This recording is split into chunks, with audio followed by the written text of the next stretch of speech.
All right, y'all. So this is what we're putting the motor in. We're getting it done.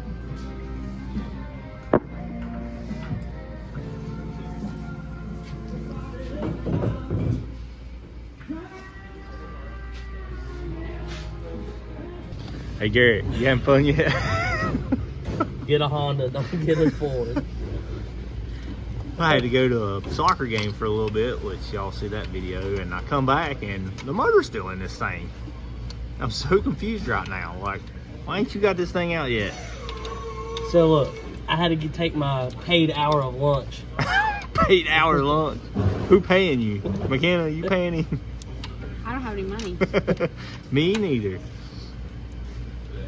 What you working on down there? You taking off the flux capacitor? You think it's rocket science trying to get in this piece of junk? Alright, y'all. So, we got to sit down. Let's see if we can lift this thing up. Lift it up a little bit there.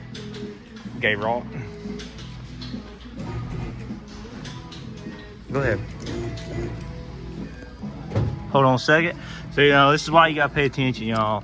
Make sure, because you got this is on the car. Lower it back down a little bit, Garrett. Well, we're going to get this stuff moved out of the way. We're going to lift this thing up. So, hold on a second. All right, you good. We're here, y'all. Go ahead, Garrett. Yep, we're clear. So, there we go. She's out. We're going to, it is 2:42. So, we're going to take the accessories off this one, put it on his other one, and we're going to put it in on another day. So, that's it. Pull it out of the bottom. To me, if you have a lift, much easier than pulling all this crap off. Well, hello there, YouTube. How you doing? As you see, I got my light on today. We're going here and work on this 4runner a little bit. Let me kind of show you what we got going on with it, what we're going to do. But this is the 4runner that we acquired, and we got some pieces for it. So let me show you what we got. So we ended up getting some sway bar end links, new ones, eBay specials. And then some sway bar bushings. Let me show you why we done that. Turn my light on. Need a light. So somebody, on the wrong side, they put ball joints and stuff in this thing, but somebody cut the sway bar end link. Actually, it might have broke, but yeah, cut them, broke them, something. This side of them, I mean, they're a little loose, but they don't feel too horrible. So we're going to switch out those, and then these are pretty bad. As I see, I got an oil leak, but it is what it is. So we're going to switch these sway bar bushings, which this one's not bad, but the other side was coming out. And we're going to switch these sway bar end links. So, yeah, this thing, when you get the drive, it moves around a lot. It's got some squeaks and stuff. It probably needs shocks and stuff. But as you can see, somebody's put lower ball joints and stuff on it.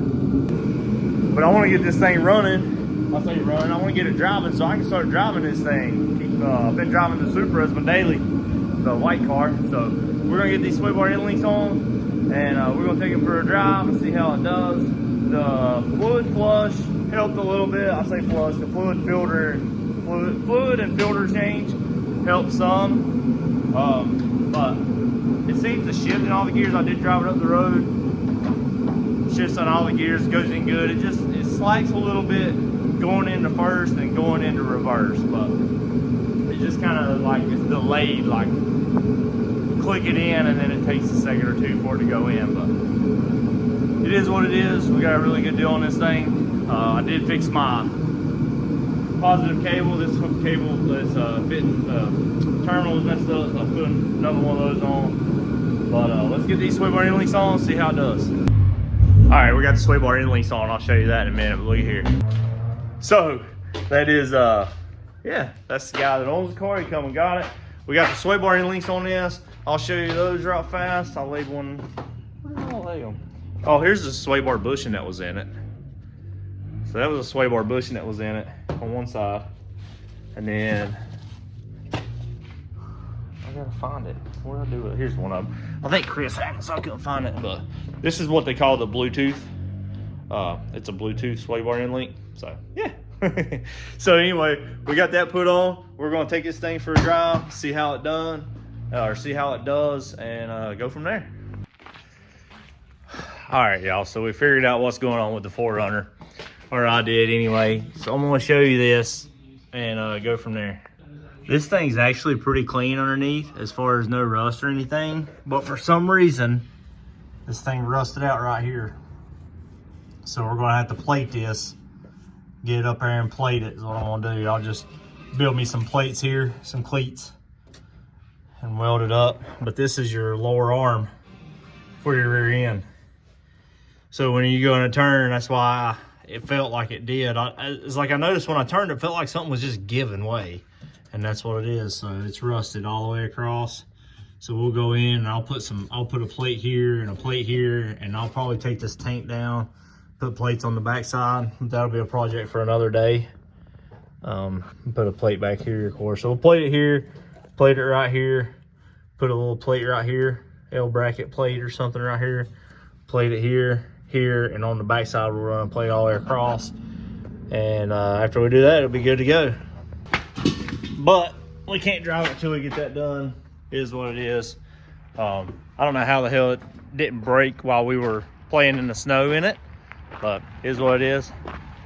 But I'll do a quick little turnaround on this thing that we're working on right now today, if you don't care. No, I'm just kidding. I know you don't care. So yeah. So if y'all remember this thing, we painted this Jeep, and this is the one that we had trouble out of the hood. Man, you can see a reflection. Look at the reflection in the hood, even with it. And it's dirty, y'all, no joke. Well, yeah, somewhat. Anyway, when he was washing it, it just dried on the hood. But see how you can see the streaks, so it's dirty. But we're going through. We had some places that we had to wet sand a while back, and we never got to finish them up. I had places here. You can see there's one little place right there. I'm gonna have to get by hand. This whole rail needed to be done. The top of the hatch back here needed to be done. There's a place on the fender that needs to be done. This needs, or on the hood, right through here. All that, you can see. That's where we kind of wet sanded on a little bit. We never went back and polished it out because we got to redo the hood. If you look at the hood, let's see if we can find some spots. Anyway, if y'all remember, I'll tell you in a second what happened, but we polished this out. It was like this.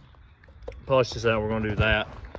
But if y'all remember this thing, when we painted it, what happened to it? We got one coat of clear on, put the second coat of clear on, went to walk out of the garage, and the end of the air hose blew off. It's got dirt all in it. Oh, excuse me, it's got dirt in the clear coat, so we need to go back and nib it all and clean it up. Might end up having to scuff the hood down, respray the hood one day. Not a huge deal. We still got some of this paint left, and then we got some clear, obviously. So we just kind of touch up some spots. The bumper, we had wet sanded some of it, but didn't buff it. Just little things like that. Now that it's warming up, we're gonna get this thing to maybe to pressing standards. We'll see what happens. But anyway.